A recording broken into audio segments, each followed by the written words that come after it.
Assalamu alaikum, da fatan kuna lafiya. So masha Allah, dangane da tsarin wannan bot ɗin na Bonkbot, ma'ana wanda muka yi bidiyo akan yadda mutum zai je siyayya cikin sauƙi a cikin wannan ɗin shi, ma'ana Bonkbot ɗin shi ta supplier, ya saka kuɗi a supplier, ya zo ya siya coin ɗin shi, yana danna ma robot zai siyan mashi. Haka zalika in ya danna mashi zai siyan mashi cikin sauƙi. So masha Allah, a wancan bidiyon akwai abin da ban nuna muku ba, shine setting a je a seta slippage. So a farko dai idan ya nuna maka nan gurin, ga inda za ka zo setting sai ka seta slippage ɗinka nan gurin. Ana fahimta? So yanzu asalin slippage ɗin yana 20 ne. So wannan na sasseta nawa. Kun fahimta? Wannan na sasseta nawa. Left and right ɗina na seta shi. Wannan nasa 0.5, wannan nasa 1%. Kuna fahimta? So wannan kenan. A farko kana shigowa, abin da za ka yi shine ga out buy already yana gurin, za ka bar shi. Wannan already duk za ka bar su. Abin da za ka taɓa shi ne wannan left ɗinka da right, sai ka canza slippage ɗin. Saboda idan kuka zo za ku gan shi yana 20%, wanda misali ka ci coin ya ninka ma kuɗi so ɗaya, to da shiganka da fitanka sun ci abin da ya kai 40%. Kun fahimta? So kun ga sun ƙwace riban.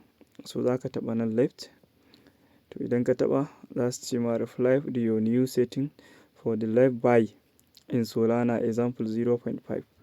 Misali sai ka haka sai ka ce 0.5. Wasu token ɗin a Solana yawanci suna siyuwa ta 0.5. Ana fahimta? Yawanci suna siyuwa ta 0.5, wasu kuma ba sa siyuwa. Ana fahimta? So za ka iya sa 0.1, amma shawari kawai ka sa shi a 1%. Kuna fahimta? A 1 haka sai ka danna haka don sai ka tura musu. Gashi nan sun ce left buy button set to 1%. So gashi nan sun ce yayi setting to 1%. Kun gan shi? To sai ka shiga right, ko ku shiga right. Shi ma sai ku rubuta. Za su faɗa maka me za ka rubuta. Suka ce reply with your, gashi nan, your new setting for the right buy button in Solana example 1.5. Kuna fahimta? Misali siyarwa in za ka siyar. To misali shi ma za ka iya cewa 1% sai ka tura musu. So kuna fahimta? Shi ma wannan right buying button setting to 1% Solana.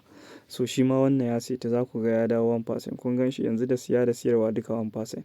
So idan ka danna wa bot ɗin siyarwa ka ga ya yi fail, sai ka dawo da sauri sai ka ɗan ƙara ma wannan right ɗin slippage kaɗan. Sell button menene daidai yake nan, za ku ga 25%, nan za ku ga 100%. To sai ku taɓa nan sai ku mai da shi 50%. Zai tambaye ku, zai ce ma reply with your new setting for the left sell. Sai ka taɓa. Idan za ka saida misali coin ɗinka, kun san wani lokaci idan ya baka riba kakan so ka saida rabi ka bar rabi, in ya ɗan ƙara tashi ka saida rabi. To su gurin sai suka sa 25%. To kai in ka zo kawai ka saka 50%. Misali duk sanda kake sauri coin ya baka riba kawai za ka saida rabi, kana zuwa ka taɓa daidai sell ɗin nan kawai ka taɓa 50%, to zai saida rabi sai ka tura musu. To shi ma yanzu kun ga yayi. Kun gan shi? Gashi ya hau 50%. Haka wannan shi ma za ka bar shi a 100% ɗin shi. Gashi nan 100, za ka rubuta 100. Shi kenan sai ka yi pasting. Sorry. To shi kenan kana yin haka ka gama setting ka. Yanzu duk nan gurin already yayi. Nan, sorry bari in jawo ku gani. Okay, gashi za ku ga sun dawo. Gashi 50% sell 100%. Ga 50% ga 100%. Kuma za ka iya taɓa nan gurin sai ka rubuta adadin amount ɗin da kake so. Bari mu taɓa sell X ɗin nan, wannan na taɓa. Misali in kana so ka saida 75%, ma'ana ka so 75. To kawai abin da ake so ka rubuta a nan gurin 75. Kana turawa zai siyan ma da 75. Haka zalika in 50% ne. Shi ma duk sauƙi ne. Haka zalika in 100% ko 80%. Kana turawa to zai saida maka. Kuna fahimta? So wannan shine yadda za mu je mu seta wannan bot ɗin namu in sha Allahu ta'ala, mu seta slippage. Saboda kan mu ci gaba da amfani da shi a yanda yake. In ba haka ba za mu samu da dama su ƙwace da hagu. So abin da suke wa mutane kenan. Allah ya datar da mu alkhairi.